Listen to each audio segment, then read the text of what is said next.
हाय anime lover. तो ये लड़की दिख रही है, वो लड़की अवतार है। इसका नाम होता है कोरा।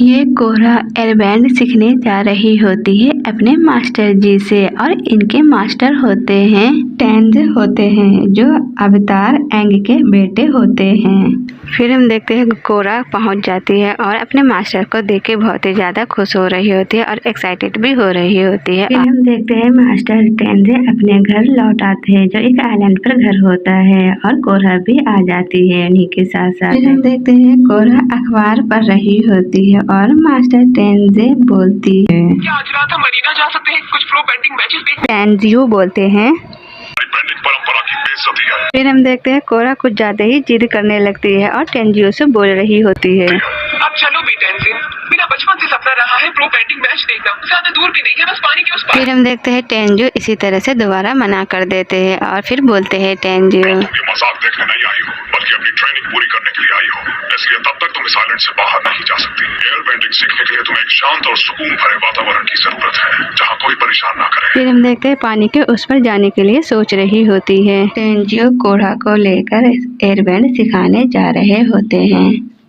टेंजियो बोल रहे होते हैं कोरा से कि हाँ, मैंने सुना है तुम्हें एयरबैंड सीखने में बहुत ही दिक्कत हो रही है। कोरा बताती है, बाकी एलिमेंट सीखने में मुझे बिल्कुल वक्त नहीं लगा, लेकिन जब भी एयर बेंडिंग की बात आती है तो मुझसे नहीं होता। फिर हम देखते हैं कोरा के साथ साथ टेंजियो के बच्चे भी अपनी प्रैक्टिस करने के लिए आ जाते हैं। फिर हम देखते हैं कोरा प्रैक्टिस की जगह पर पहुंचते ही देखती है तो पूछती है आखिर ये क्या चीजें हैं। कोरा के पूछने से टेंजियो बता रहे होते हैं, मशीन ट्रेनिंग उपकरण जो एयर बेंडिंग का सबसे बुनियादी पहलू सिखाएगा। जुनोरा, क्या सबसे पहले तुम करके दिखाओगे? जुनेरा कोरा से बता रही होती है। तो हमारा लक्ष्य ये है कि हमें बिना इसे छुए इसकी दूसरी ओर जाना होगा। और एक और बात, ये सभी उस वक्त घूम रहे होंगे। जुनेरा, अब करके दिखलाओ, टेंजियो बोलते हैं। फिर हम देखते हैं जुनेरा दरवाजा पार कर लेती है, तो अब आता है कोरा के बारी। कोरा भी भागते हुए दरवाजे के अंदर घुसती तो है, हर दरवाजे से टकरा रही होती है, दिक्कतें आ रही होती है, पार नहीं कर पाती है कोरा। फिर हम देखते हैं कोरा बार बार इसी तरह से कोशिश करती है मगर नाकाम हो जाती है। टेंजियो भी गुस्सा करते हुए अपने घर लौट जाते हैं। कोरा घर आकर प्रैक्टिस कर रही होती है। एयरबैंड, आखिर क्या हो रहा है मेरे साथ? एयरबैंड, शायद मैं एयरबैंडिंग करने की काबिल ही नहीं हूँ, है ना? कोरा को फायर बेंडिंग आता है, एयर बेंडिंग नहीं आता है, तो सोच कर उदास हो जाती है। टूर्नामेंट स्टार्ट होने की खबर रेडियो पर आ रही होती है, तो कोरा भी सुनती है। टूर्नामेंट की खबर कुछ और लोग भी सुन रहे होते हैं, तो खुश हो रहे होते हैं इधर कोरा भी। रोमांचक होने वाला है। तभी टेंजियो रेडियो को बंद कर देते हैं, तो कोरा उदास हो जाती है और वो टेंजियो बोलते हैं, एक बार में समझ नहीं आती, मैं नहीं चाहता तुम अपना दिमाग इन फालतू चीजों में लगाओ। कभी नहीं सुधरोगी। तुम्हारी सलाह है कि अपने बिस्तर में जाके सो जाओ। टेंजियो कोरा को मेडिटेशन सिखा रहे होते हैं और टेंजियो को बच्चे भी मेडिटेशन कर रहे होते हैं। कोरा मेडिटेशन सही से कर नहीं पा रही होती है, तो टेंजियो बोल रहे होते हैं, कुछ करने जैसा है ही नहीं, अपनी आत्मा और मन को मुक्त करो, बिल्कुल वायु की तरह। मुश्किलें आना स्वाभाविक है, लेकिन तुम हार नहीं मानोगी तो एक दिन तुम सीख जाओगी। कोरा बोलती है, जो भी हो, आपने जो कहा मेरे कुछ भी पल्ले नहीं पड़ रहा। मैं जा रही हूँ लीची शरबत पीने। टेंजियो रोक तो रहे होते हैं मगर रुकती नहीं है कोरा और चली जाती है वहाँ से। अब हम देखते हैं रात का सीन है, जो कोरा छुप छुप के देख रही होती है और चुपके से रात में निकल जाती है नदी के उस पार के लिए। नदी पार कर ली है, अब इस पार आ गई है जहाँ टूर्नामेंट होता है, वहीं पर आ जाती है। इधर उधर देखती है, जहाँ जिम ट्रेनिंग होता है वहीं पर आकर खड़ी हो जाती है। जिम लीडर होता है, जो कोरा से पूछते हैं कि तुम यहाँ पर क्या कर रही हो, जिम में फ्री में सीखने आई हो, बताओ तुम किसके साथ हो। तभी ये लड़का सुन लेता है, तभी बोल पड़ता है और बोलता है ये मेरी दोस्त है, गलती से यहाँ पर आ गई है। क्यों, मैं सही बोल रहा हूँ ना, तुम मेरी दोस्त हो ना। फिर ये ओल्ड मैन जिम करने लगते हैं और ये लड़का का नाम रहता है बोलिन। फिर ये अपने कमरे में लेकर जाता है और अपने भाई से मिलवाता है।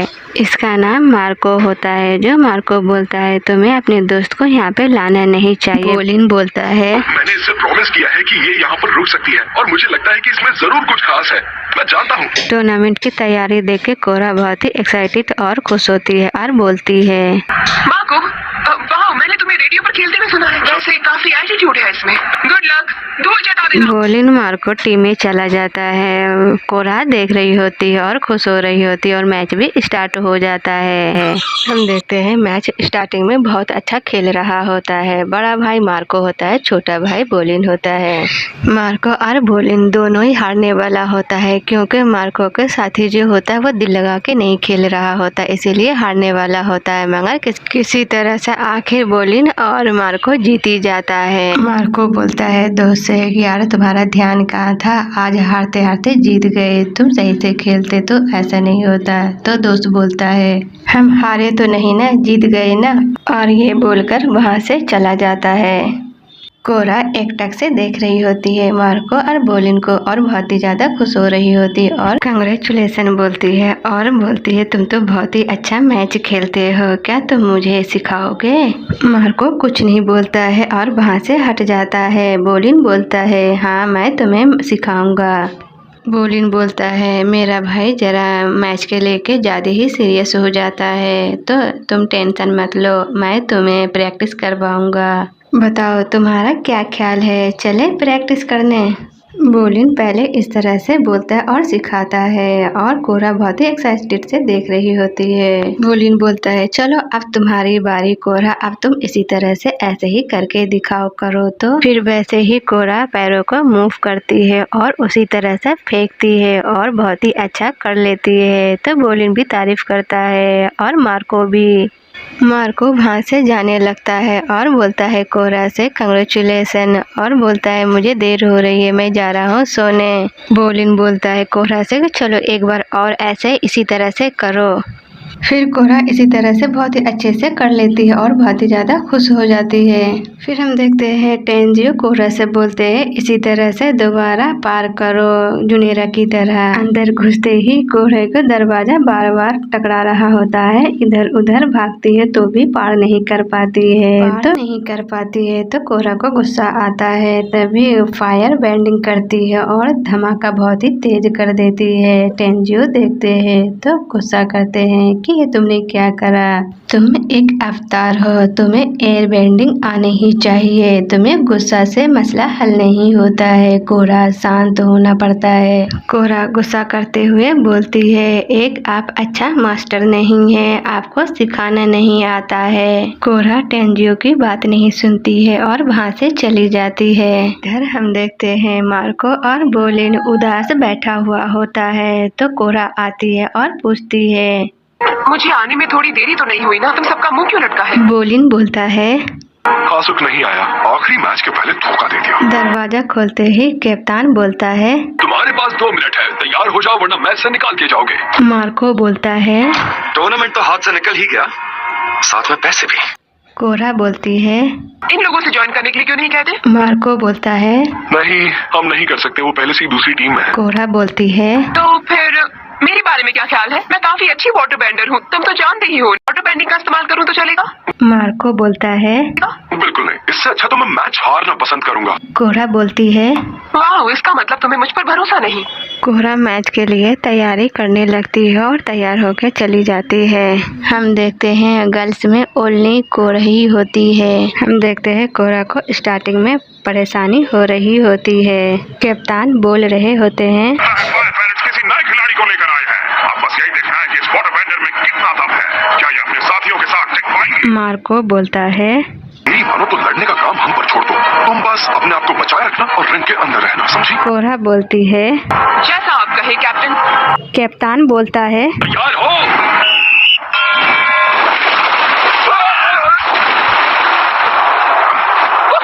वो गया बाहर। तुमने खेल का नियम तोड़ा है, अब पीछे जाओ जोन 2 में। कोरा बोलती है क्या? पर क्यों? मार्को बोलता है क्योंकि तुम उन्हें सिर्फ पीछे की तरफ फेंक सकती हो, साइड में नहीं। उप्स। कप्तान बोलता है मैं पहला राउंड जीत लिया। वो अच्छे से जानते हैं कि किसी की कमजोरी को अपनी ताकत में कैसे बदला जाता है। बेचारी लड़की पर एक के बाद एक हमले किए जा रहे हैं। टेंजियो ढूंढते हुए दोस्तों से पूछते हैं कहना दोस्तों, लेकिन क्या आपने कोरा को देखा है? वो अपने कमरे में नहीं है। कप्तान बोलते हैं यकीन नहीं हो रहा दोस्तों, ये अवतार है हमारे प्रो बेंडिंग मैच में, विश्वास नहीं हो रहा। हथियार को खेलने की इजाजत दी जाती है, लेकिन वो सिर्फ और सिर्फ वाटर बेंडिंग करेगी। ये अवतार तो जरूर है, लेकिन एक प्रो बेंडिंग की खिलाड़ी नहीं। और घर पर पैर ये बात अच्छी तरह से जानते हैं। वो अपनी पूरी ताकत लगा रहे हैं और आज कुछ नहीं कर पा रही और ये सीधा पानी में। कोरा बोलती है, मुझे लगा आपको प्रो बेंडिंग में दिलचस्पी नहीं है। टेंजियो बोलते हैं, एक बार फिर तुमने अपनी जिद के आगे मेरी बात नहीं मानी। तुम आइलैंड से बाहर गई कैसे? चलो, मैंने कई बार तुम्हें अपनी बात प्यार से समझाने की बहुत कोशिश कर ली कोरा, लेकिन अब मेरे सब्र का बांध टूट चुका है। तुम्हें इसी वक्त मेरे साथ घर चलना होगा। चलो। कोरा बोलती है, नहीं, मैं अभी घर नहीं चल सकती ताकि वहाँ बैठकर मेडिटेट करूँ और ये सोचूं कि मैं एयर बेंडिंग में कितनी खराब हूँ। जी नहीं, मैं ऐसे ही ठीक हूँ। मुझे कोई जरूरत नहीं है एयर बेंडिंग सीखने की। आप जाइए यहाँ से। नहीं, मुझे इसकी जरूरत है। ये आज के दौर की लड़ाई है। टेंजियो बोलते हैं, एक एवेटार का काम सिर्फ लड़ना नहीं होता है। तुम ये बात कब समझोगे? कोरा बोलती है, मुझे अपना मैच खत्म करना है। हम देखते हैं कोरा फिर से मैच में आ जाती है। कप्तान बोल रहे होते हैं, ने दूसरा राउंड भी जीत लिया है। राउंड 3 शुरू होते ही प्लेटिनस बेयर्स ने दोनों भाइयों को कोने में घेर लिया है, लेकिन वो इसी तरह जोन में डटे हुए हैं। दूसरी ओर हम देखते हैं टेंजियो भी मैच देख रहे होते हैं। कप्तान बोलते हैं, एवेटार को मदद की जरूरत है। ये देखिए नहीं कि इस मैच के बाद वो कभी प्रो बेंडिंग करना चाहेंगे और ये जोन 3 में जाते हुए बिल्कुल किनारे पर है वो, और लगता है उनका खेल खत्म होने ही जा रहा है। लेकिन ये क्या? दिल को थाम लो दोस्तों, कोरा अपनी खेल में डटी हुई है। मैंने ऐसी तकनीक जिंदगी में कभी नहीं देखी। प्लेटिनस बेयर्स उसको छू भी नहीं पा रहे हैं। प्लेटिनस बेयर्स थके हुए नजर आ रहे हैं, लेकिन दोनों भाइयों में अब भी काफी जान बाकी है। फेनिक्स ने हारा हुआ मैच जीत लिया और इसके साथ चैंपियनशिप टूर्नामेंट में अपना स्थान पा लिया। क्या गजब का खेल था ये, वाकई में मजा ही आ गया। नौसिखिया ने पलटी बाजी। वाह! मार्को बोलता है, कमाल की थी, आखिर तुमने ये सीखी कहाँ से? कोरा बोलती है, शुक्रिया, मैं सारा क्रेडिट नहीं ले सकती। मुझे ये टेक्निक किसी ने सिखाई है। फिर हम देखते हैं कोरा मास्टर टेंजियो के पास आती है और बोलती है, माफ कर दीजिए, मैंने काफी कुछ कह दिया। मेरी ही गलती थी कि मैं ठीक से आपकी बताई हुई चीजें नहीं सीख पाई। टेंजियो बोलते हैं, असल में मैं भी तुमसे माफी मांगना चाहता हूँ। धैर्य की बातें मैं कर रहा था और मैं ही नहीं रख पाया। वैसे आज रात तो तुमने कमाल ही कर दिया, एक असली एयर बेंडर की तरह। प्रो बेंडिंग में तुमने वो सीख लिया जो मैं तुम्हें नहीं सिखा पाया। कोरा जाने लगती है और टेंजियो से बोलती है, तो मैं आपसे कल सुबह मिलती हूँ अपनी एयर बेंडिंग ट्रेनिंग के लिए। और मैं फायर फेरिट्स की टीम में जुड़ चुकी हूँ, तो हम एक बहुत बड़े टूर्नामेंट में हिस्सा लेने वाले हैं। हम देखते हैं बैठा हुआ मार्को भी कुछ सोच रहा होता है। हम इधर देखते हैं कोरा भी खिड़की के पास खड़ी हुई होती है और सोच रही होती है।